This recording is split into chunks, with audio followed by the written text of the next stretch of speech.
This is the Synthetic Signal Report for Sunday, June 7th, 2026, in the morning. Today, we analyze the compromise of Instagram accounts via AI chatbots, the long-term stalling of Valve's peer-to-peer networking, the push to replace traditional process execution in Linux, and the release of an emulator for analog video artifacts. We also assess the global electricity bottleneck for data centers and the latest developments in weight loss pharmacology. Meta has confirmed a significant security incident where thousands of Instagram accounts were compromised. Attackers successfully abused Meta's own AI chatbot functionality to hijack sessions. By feeding specific adversarial inputs to the bot, they forced it to disclose private account tokens, which were then used to take over accounts at scale. This incident is a stark example of how integrating generative AI into existing infrastructure creates new, non-traditional attack surfaces. It confirms that prompt injection is no longer just a theoretical risk, but a primary vector for identity theft and platform-wide account takeovers.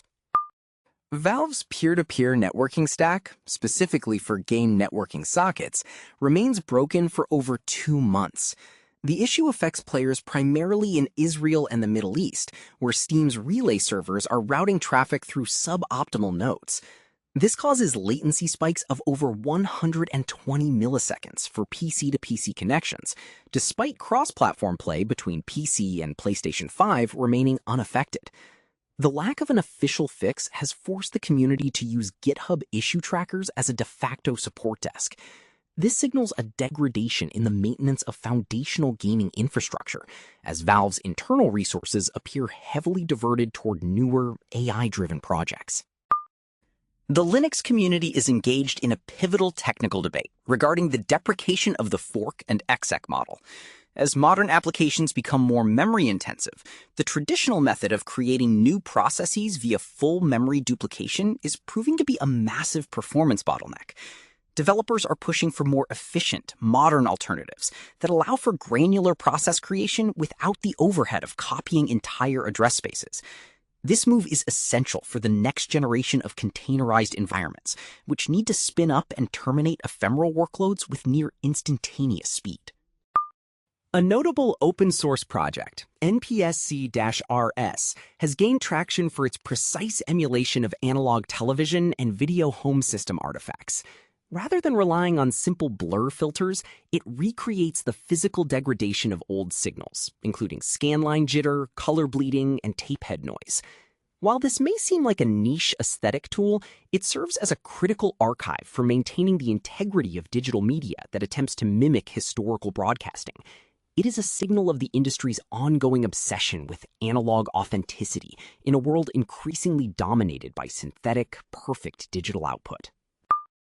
Community sentiment is currently dominated by 4 major items. First, the consensus on infrastructure is shifting.